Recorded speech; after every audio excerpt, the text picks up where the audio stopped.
History often remembers the First World War as a chain reaction, an assassination in Sarajevo, mobilizations, declarations, trenches, but some of the most decisive moments did not happen on battlefields or in diplomatic halls.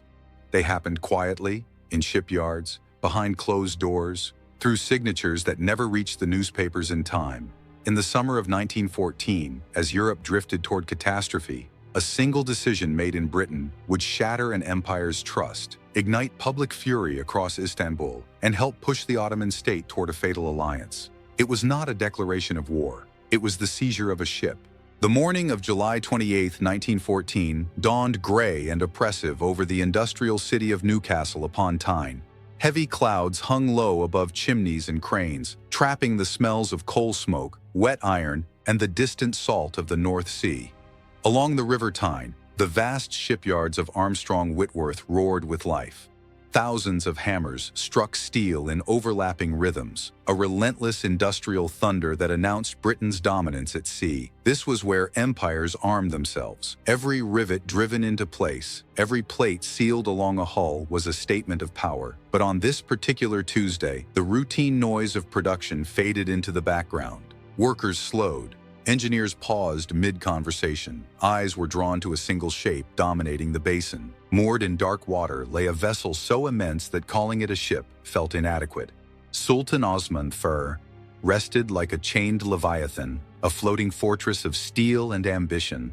Nearly 700 feet long, longer than 2 football fields placed end to end, it carried the slate-gray skin of a modern dreadnought, designed to vanish into smoke and spray during battle. Its hull displaced more than 27,000 tons, and its towering superstructure rose like a man-made cliff crowned with observation decks and fire control stations.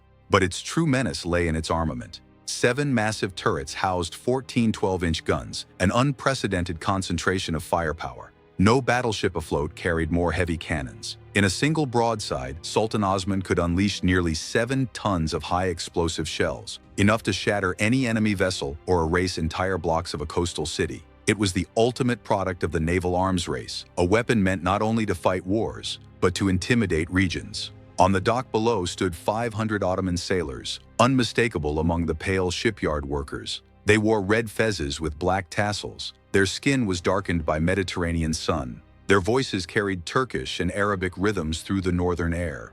These men were the elite of the Ottoman Navy, sent thousands of miles to claim the most powerful warship their empire had ever possessed. For months, they had lived aboard a cramped transport vessel nearby, enduring cold English nights and uncomfortable quarters. Yet morale remained high.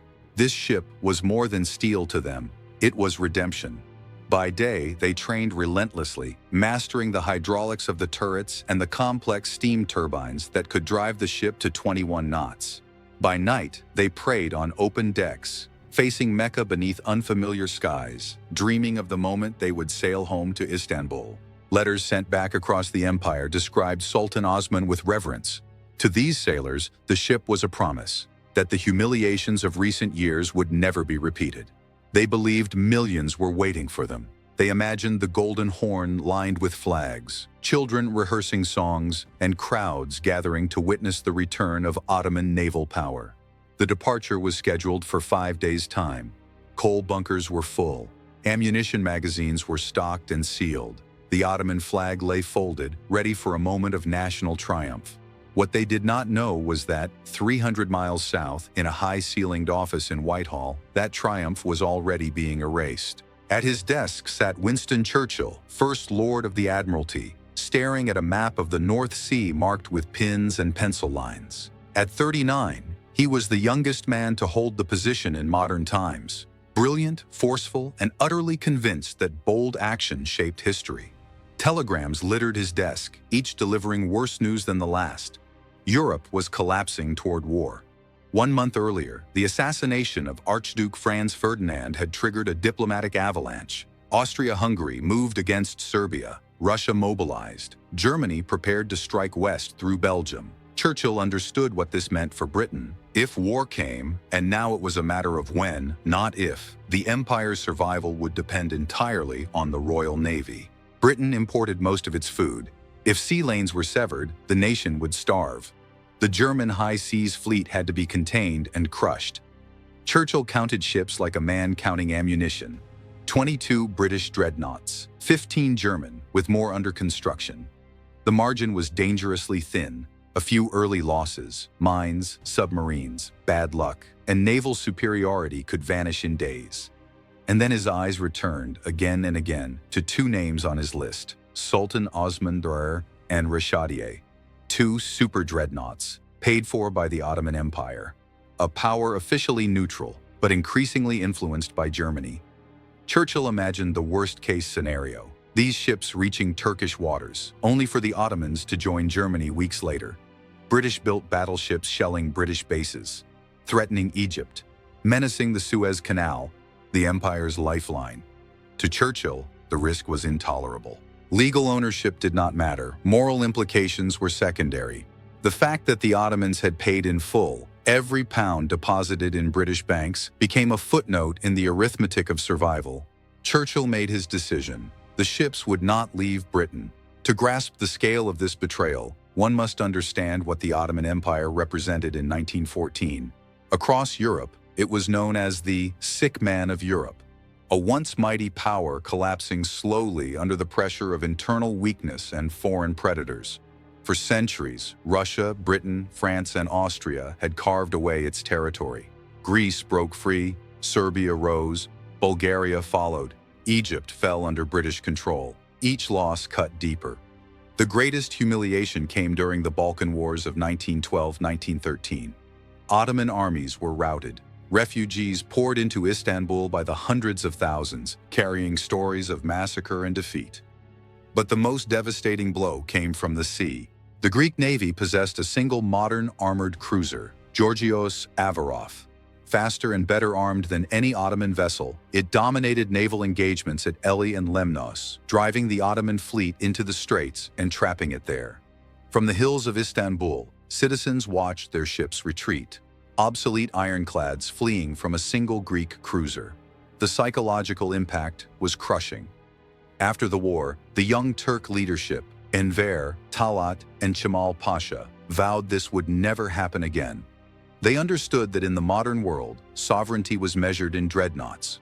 Naval power determined who was respected, who could defend coastlines, and who mattered at the diplomatic table. But the treasury was empty. The empire was drowning in debt, its finances overseen by foreign creditors through the Ottoman Public Debt Administration. The solution became a national movement, the Navy League campaign. It was more than fundraising.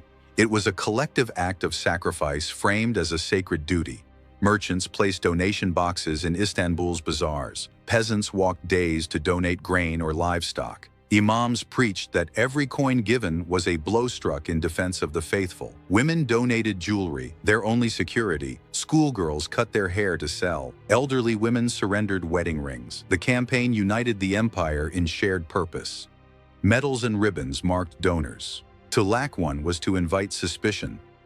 With this river of sacrifice flowing, the Ottomans ordered Rashadieh from Britain and seized the opportunity to purchase the unfinished Brazilian dreadnought Rio de Janeiro, renaming it Sultan Osman I.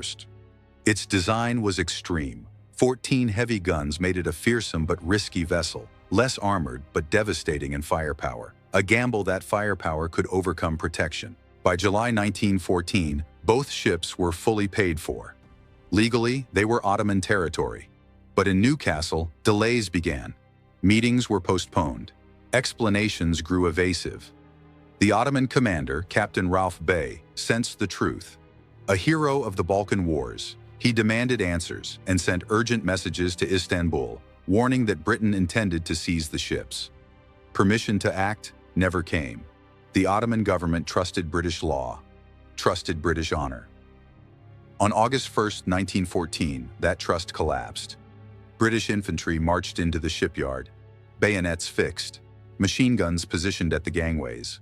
Rauf Bey was handed a formal notice. The ships were being requisitioned for national emergency. There would be no negotiation. Ottoman sailors watched in silence as Royal Navy crews took control. The Ottoman flag was lowered. The white ensign rose in its place. The men returned to Istanbul empty-handed. The reaction was explosive. This was not abstract diplomacy, it was personal theft. Millions had sacrificed. Newspapers demanded revenge. Navy League posters were torn down or draped in black. Inside the Ottoman cabinet, neutrality fractured. Enver Pasha seized the moment, pointing to Britain's betrayal as proof that the empire needed Germany, and Germany was ready. In the Mediterranean waited the battlecruiser Goeben and the light cruiser Breslau, and with them, the final step toward war. On August 3rd, as the continent erupted, Germany surging into Belgium, Britain issuing ultimatums that sounded less like diplomacy and more like countdowns, the German High Command transmitted a message that was brief, secret, and explosive. Proceed to Constantinople. The order went to Admiral Wilhelm Souchon, commander of Germany's Mediterranean squadron, and with it began one of the most dramatic naval pursuits of the early war.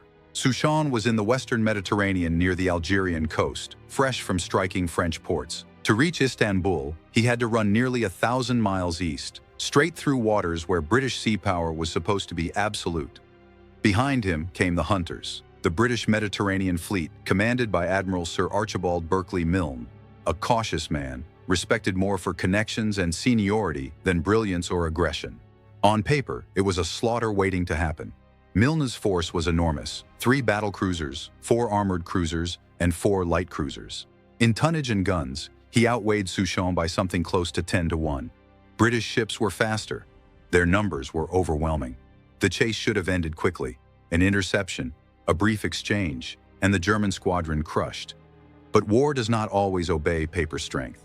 Souchon was a sailor with a predator's instincts, and he possessed one advantage that rarely appears on an admiral's chart: desperation. He knew he could not go home. The British controlled Gibraltar.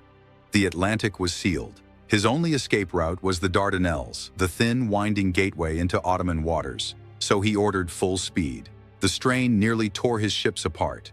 Goeben, the battlecruiser, was plagued by boiler tube failures. The coal was poor, low quality, smoky, inefficient, the kind that burned dirty and gave more smoke than power. Yet Souchon drove his men like a commander who understood that hesitation was death. Down in the boiler rooms, the heat climbed past 120 degrees Fahrenheit. Stokers collapsed, men fainted at the shovels, and German officers stood with pistols drawn, not to fight an enemy boarding party, but to force exhausted sailors to keep feeding the furnaces. It was a race measured in coal, water, and human endurance. Meanwhile, the British chase unraveled in slow motion, through hesitation, confusion, and decisions that would haunt Milne for the rest of his life. Milne's mindset was defensive. He worried constantly about protecting French troop transports moving from North Africa to France. He received mixed signals and shifting instructions from Churchill in London. And at the moments when he should have struck hard, when boldness could have ended the chase, he paused, he waited, he misread.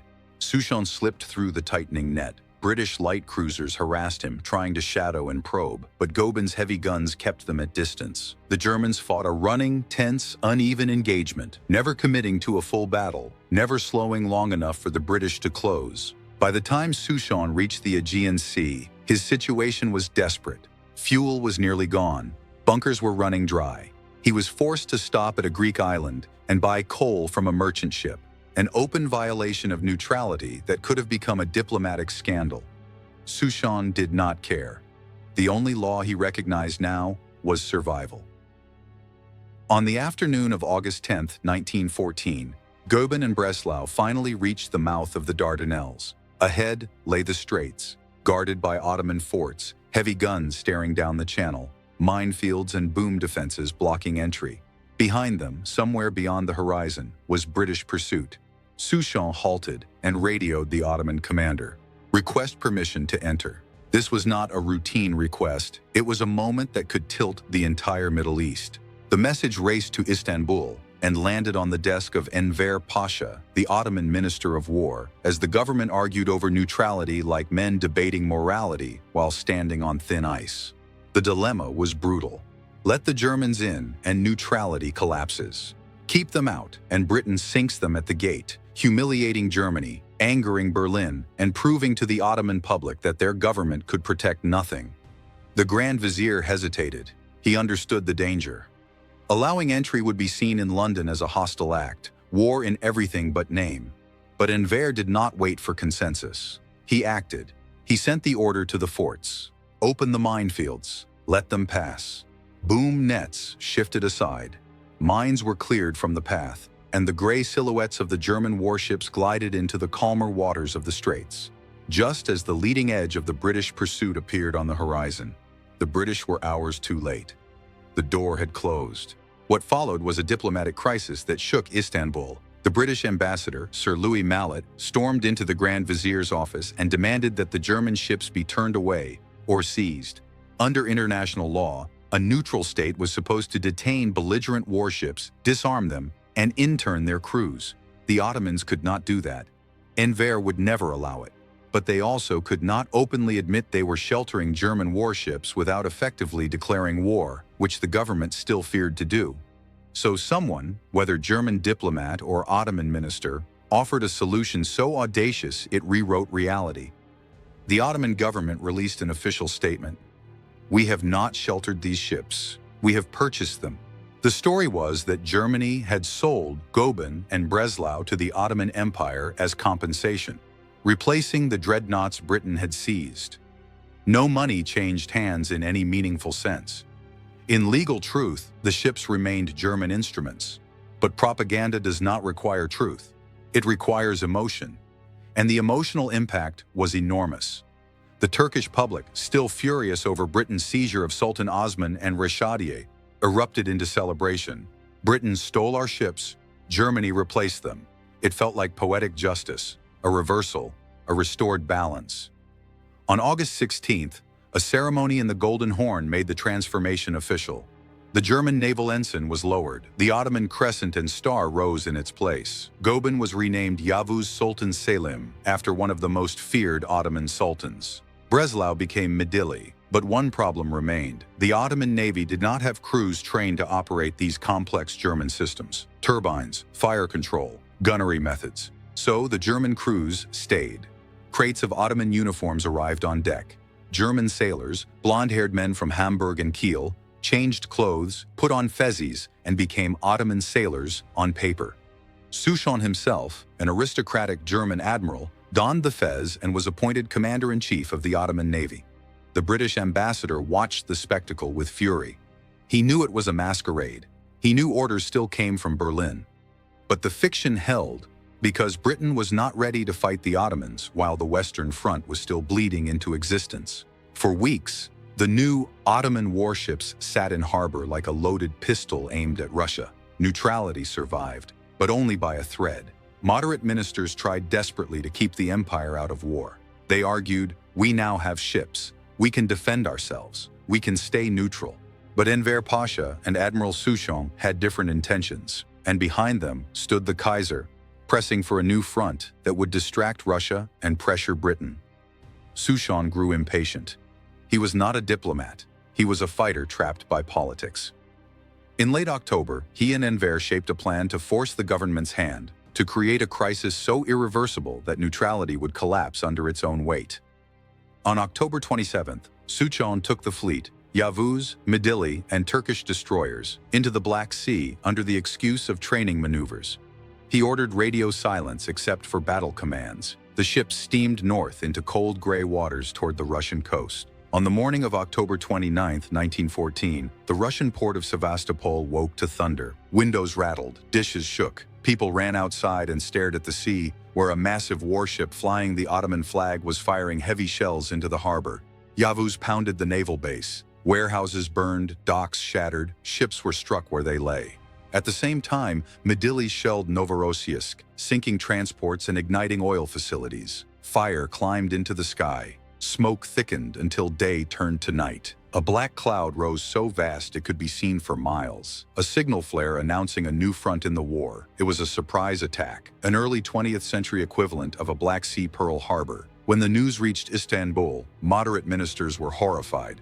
They scrambled for language, apologies, explanations, denials. They tried to claim Souchon had acted independently. Russia did not care. Turkish-flagged ships had attacked Russian ports. That was all that mattered. On November 2nd, Russia declared war on the Ottoman Empire. On November 5th, Britain and France followed. The sick man of Europe had stepped into the fire, crutch thrown aside, rifle raised. And the chain that began with seized battleships now tightened into something worse. The Dardanelles closed, cutting Russia from vital supply. The Suez Canal became vulnerable. The Middle East became a battlefield. In London, Churchill received the news with grim clarity. His fear had become reality. The Ottoman Empire had joined the Central Powers. He had seized 2 ships to protect Britain's naval balance. But in doing so, he had helped create a strategic nightmare far larger than the value of any dreadnought. Now he needed a decisive remedy, something dramatic enough to erase the mistake. His eyes returned to the map of the Dardanelles, that narrow, twisting strait that led to Istanbul itself. Churchill imagined a blow so bold it would end the problem in one stroke. A fleet forcing the straits, smashing the forts, sailing to the Golden Horn, aiming guns at the heart of Ottoman power. It was audacious, and it was doomed. Because history teaches a hard rule: ships can sink, forts cannot. Yet in early 1915, the Allied Armada gathered in the Aegean, and in a twist of irony almost too cruel to believe, among those battleships sailed HMS Agincourt, the very dreadnought once bought with Ottoman sacrifice, the very ship seized in betrayal, now bearing the Union Jack, steaming toward the Straits to attack the people who had paid for it. And along the Ottoman coast, gunners looking through binoculars would recognize the silhouette instantly, its turrets, its shape, its unnatural number of guns, and feel something colder than fear. Not just duty, a personal vendetta,